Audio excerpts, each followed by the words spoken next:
Hi guys, welcome to my channel education file. और आज हम पढ़ने वाले हैं एनसीईआरटी क्लास 6 साइंस से चैप्टर नंबर 10 जो कि है motion and measurement of distance. तो चलिए स्टार्ट करते हैं। जैसे कि हमने देखा ना, हमारे पास कितने मोड्स ऑफ ट्रांसपोर्ट हैं। जैसे कि हम इंडिविजुअली भी कोई चीज़ हम अपने ऊपर कैरी करके चल सकते हैं। हमारे पास बसेस हैं, एरोप्लेन्स हैं, मेट्रोज हैं, ट्रेन्स हैं। ये क्या था? चैरियट था, टांगा जिसे कहते हैं, ट्रक्स है, हमारे पास साइकिल्स हैं। सभी क्या है, हमें एक प्लेस से दूसरे प्लेस जाने में हेल्प करते हैं। ये सब क्या है? मीन्स ऑफ ट्रांसपोर्ट है। पर पहले के जमाने में क्या होता था, जो इंडिविजुअल्स थे वो अपने सिर पे या अपने कंधे पे, अपने बैक पे सामान लोड करके कैरी करके एक प्लेस से दूसरी प्लेस जाते थे। फिर धीरे धीरे क्या हुआ, एनिमल्स का यूज होने लगा, जैसे गधों का, खच्चर्स का, म्यूल्स कहते हैं जिसे। उनके ऊपर सामान लोड करके एक प्लेस से दूसरे प्लेस ले जाया जाता था। ठीक है। और ट्रांसपोर्ट कैसे होता था? या तो ट्रांसपोर्ट होता था लैंड पे, जमीन पे, या होता था पानी में। पानी के लिए क्या होता था, जो पहले की नाव थी वो क्या थी, बस पेड़ के तने थे। ठीक है, पेड़ के बड़े बड़े स्टेम थे जिसको कर देते थे होलो। ठीक है, उसमें होलो प्लेस बना देते थे जिसमें इंसान बैठ सके आराम से, और उसी को वो पानी में चलाते थे। फिर धीरे धीरे क्या हुआ, इंसानों ने घास फूस से, लकड़ी के बंडल से, बैम्बू से नाव बनाना सीख लिया। और उन्होंने ये भी पता लगा लिया कि अगर नाव की शेप स्ट्रीम लाइन है, स्ट्रीम लाइन हम पढ़ चुके हैं पिछले चैप्टर्स में। स्ट्रीम लाइन क्या होती है? स्ट्रीम लाइन होती है टैपरिंग एट बोथ एंड्स। ठीक है, जैसे ये इसके एंड क्या है, दोनों तरफ से टैपर है, तो ये पानी में मूव करने में हेल्प करेगा। तो लोगों ने सीख लिया धीरे धीरे कि अगर हम नाव को स्ट्रीमलाइन कर दें तो वो पानी में अच्छे से मूव होगी। उसके बाद कैसी नाव आ गई? उसके बाद बड़ी बड़ी नाव आ गई, लकड़ी की नाव बनने लगी अच्छे से, जिसमें पाल का यूज होने लगा, जिसे कहते हैं पाल का यूज होने लगा, जिसमें एयर की मदद से उसको जहाज को चलाया जाने लगा। देन क्या हुआ, व्हील इन्वेंट हुआ। ठीक है, और व्हील के इन्वेंशन के बाद ट्रांसपोर्टेशन में क्या आ गया, एक क्रांति आ गई। ठीक है, एक इवोल्यूशन आ गया और सभी तरह के ट्रांसपोर्ट बहुत ज्यादा अच्छे हो गए व्हील इंट्रोड्यूस करने के कारण। ठीक है, अगर व्हील ना आया होता तो ट्रांसपोर्ट होना, जो कि हम देखते हैं गाड़ी, साइकिल, ट्रेन, वो सब पॉसिबल नहीं थी। ओके, जो 19th सेंचुरी थी उसमें क्या था, नॉर्मली जो ट्रांसपोर्ट था वो बोट के जरिए होता था, शिप्स के जरिए होता था और एनिमल्स के जरिए होता था। ठीक है, उसके बाद आया स्टीम इंजन। स्टीम इंजन के आने के बाद ट्रांसपोर्ट बहुत अच्छे से हो गया, क्योंकि हमने क्या कर दिया, इसे मोटराइज्ड कर दिया। ये व्हीकल चलने लगे किसकी मदद से? स्टीम इंजन की मदद से। ठीक है, और ट्रांसपोर्ट हो गया बहुत इजी। स्टीम इंजन से क्या हुआ, सभी चीजें बहुत इजीली बनने लगी। जैसे कि सबसे पहले किसमें यूज हुआ? ट्रेन में, शिप्स में, मोटराइज बोट्स आई, देन कार आई, देन ट्रक आए, देन बसेस में सब कुछ यूज होने लगा। देन राइट ब्रदर्स ने 1913 में क्या बना लिए? एरोप्लेन्स बना लिया। ठीक है, और उसके बाद ट्रांसपोर्ट बहुत ही ज्यादा बदल गया। एक जगह से दूसरी जगह जाने में बहुत आसानी होने लगी और हम बहुत जल्दी भी पहुंच जाते हैं। एयर रूट से जाते हैं तो बहुत कम टाइम लगता है। और अब हमारे पास कौन कौन से ट्रांसपोर्ट के मीडियम्स हैं? हमारे पास इलेक्ट्रिक रेल्स हैं, स्पेसक्राफ्ट हैं, मोनोरेल्स हैं, जैसे मुंबई में चलती है मोनोरेल्स, बुलेट ट्रेन हैं, मेट्रो ट्रेन है। ठीक है, जैसे दिल्ली, कोलकाता, चेन्नई, बैंगलोर, जयपुर में अब क्या है, मेट्रो ट्रेन हैं। ठीक है, जिससे कि ट्रांसपोर्ट बहुत ईजी हो गया आजकल। चलो अब पढ़ते हैं मेजरमेंट के बारे में। मेजरमेंट में क्या होता है, कोई भी नॉन क्वांटिटी को नॉन क्वांटिटी के साथ मेजर करना। जैसे इस केस में क्या है, हम इस टेबल को किससे नाप रहे हैं? बिलात से नाप रहे हैं। हिंदी में क्या कहते हैं इसे? एक बिलात है ना, मतलब थंब से लेके यहाँ तक की दूरी हम ऐसे नाप रहे हैं। हम इसको कितना नाप सकते हैं? हो सकता है ये टेबल 2 बिलात लंबा हो। ठीक है, तो हम इसको नॉन क्वांटिटी के साथ मेजर कर रहे हैं। और जो नॉन या फिक्स क्वांटिटी है उसे क्या कहते हैं? उसे कहते हैं यूनिट। ओके, और यूनिट में जो एक पार्ट होगा वो होगा नंबर, और जो सेकंड पार्ट होगा वो होगी यूनिट। जैसे इसमें ये क्या है, नंबर, ये क्या है, उसकी यूनिट कि कितने केजी का है, कितने किलोग्राम का है, या कितना लंबा है, कितने सेंटीमीटर्स का है। यूनिट कई तरह की हो सकती है, मिलीमीटर हो सकती है, मीटर हो सकती है, फीट हो सकती है, यार्ड हो सकती है ना। और किसी की लेंथ नापने के लिए हम क्या यूज करते हैं? हम स्केल का यूज करते हैं। ठीक है, और स्केल से जब कोई चीज नापनी हो तो आप हमेशा यहाँ से देखें। ठीक है, सपोज कोई यहाँ तक कोई ऑब्जेक्ट है तो आप उसकी रीडिंग यहाँ से लें, उसके सामने से, ना कि यहाँ से लें और यहाँ से लें। यहाँ से आपको रीडिंग नहीं लेनी है, आपको हमेशा जो रीडिंग लेनी है वो उसके यहाँ से लेनी। ठीक है, स्ट्रेट से। Standard units of measurement. पुराने समय में क्या था, जो मेजरिंग यूनिट थी वो क्या क्या थी? फुट था, किसी का हाथ था, किसी की मुट्ठी थी, फेस्ट थी।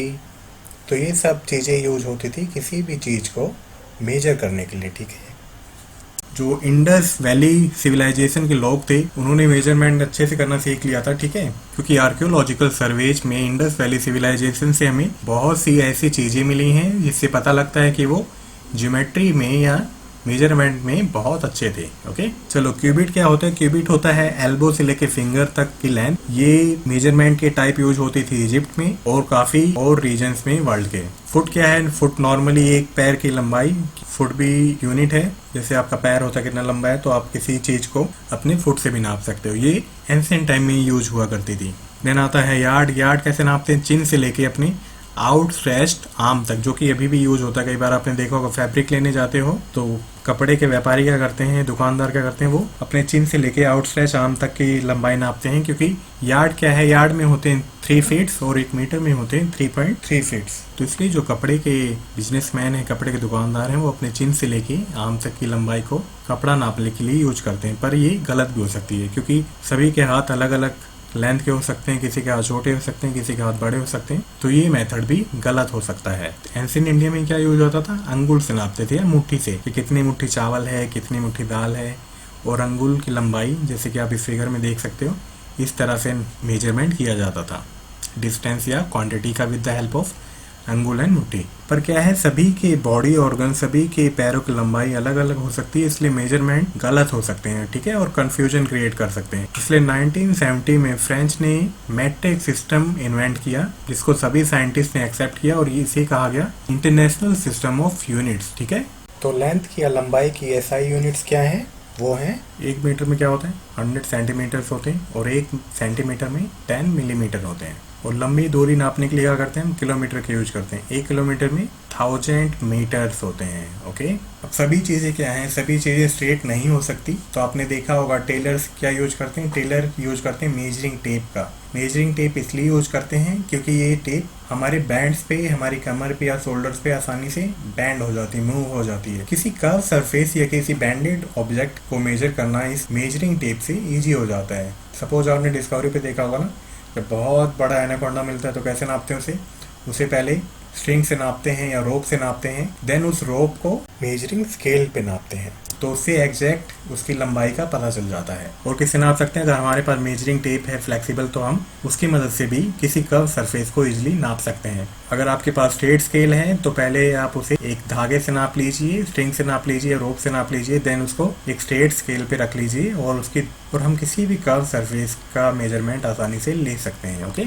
चलिए अब पढ़ेंगे हम मूविंग थिंग्स अराउंड अस। हम पढ़ेंगे मोशन के बारे में। मोशन क्या होता है? किसी एक जगह से दूसरी जगह पे जाना with respect to time. Suppose आप एक टाइम पे यहाँ और थोड़ी देर बाद आप कहीं और चले गए। सपोज ये डॉट यहाँ है, कुछ देर बाद ये यहाँ आ गई, इट्स मीन कि ये डॉट मोशन में है। ओके, मोशन क्या है? When an object changes its position with respect to time. कोई एक ऑब्जेक्ट टाइम के साथ अपनी पोजीशन चेंज कर ले। टाइप्स ऑफ मोशन क्या हो सकते हैं? रेक्टिलिनियर मोशन तब होता है जब कोई ऑब्जेक्ट स्ट्रेट लाइन में मूव करे। ओके, जैसे कि गाड़ी या कोई परेड क्या होती है? नॉर्मल स्ट्रेट लाइन में मूव करती रहती है। ओके, गाड़ी स्ट्रेट लाइन में मूव कर रही है, स्ट्रेट पाथ पे मूव कर रही है, इट्स मीन कि वो रेक्टिलिनियर मोशन में है।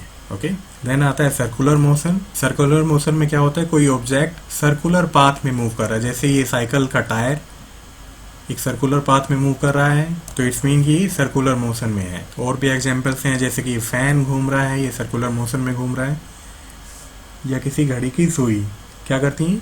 सर्कुलर मोशन में घूमती हैं।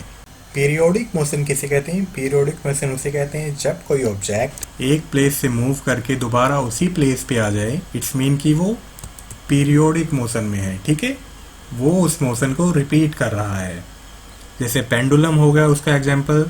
और जब हम झूले पे झूलते हैं, स्विंग करते हैं, तो हम एक टाइम पे इस पोजीशन में होते हैं, नेक्स्ट टाइम पे हम इस पोजीशन पे होते हैं। तो ये किसका एग्जांपल है? ये एग्जांपल है पीरियोडिक मोशन का। ठीक है, हम टाइम के साथ अपनी मोशन को रिपीट कर रहे हैं। और कहाँ कहाँ होता है पीरियोडिक मोशन? पीरियोडिक मोशन होता है गिटार के स्ट्रिंग में। जब गिटार के स्ट्रिंग को छेड़ा जाता है तो वह मूव करके, मोशन करके अपने आप वहीं दोबारा आ जाती है। ड्रम्स में क्या होता है? ड्रम्स और तबले पे जो तबला वादक हैं, जो म्यूजिशियन है, वो उस मोशन को रिपीट कर रहे हैं। इट्स मीन कि वो पीरियोडिक मोशन में है। जैसे यहाँ पे ये बॉल क्या कर रही है? बॉल सर्कुलर मोशन के साथ रेक्टिलिनियर मोशन भी शो कर रही है। ठीक है, एग्जाम्स में ऐसे ही पूछता है, आपको एग्जाम्पल्स दे देगा और पूछेगा कि इसमें कौन सा मोशन हो रहा है। सपोज अगर हम इसको ऐसे से घुमाएंगे, इसमें सर्कुलर मोशन हो रहा है, और बाल्टी का आना ऊपर क्या है? एक रेक्टिलिनियर मोशन में, क्योंकि स्ट्रेट वे में स्ट्रेट लाइन पे ऊपर आ रही है। ये क्या है? हम इसको घुमाते हैं तो ये मशीन चलती है, ये एक सर्कुलर मोशन है।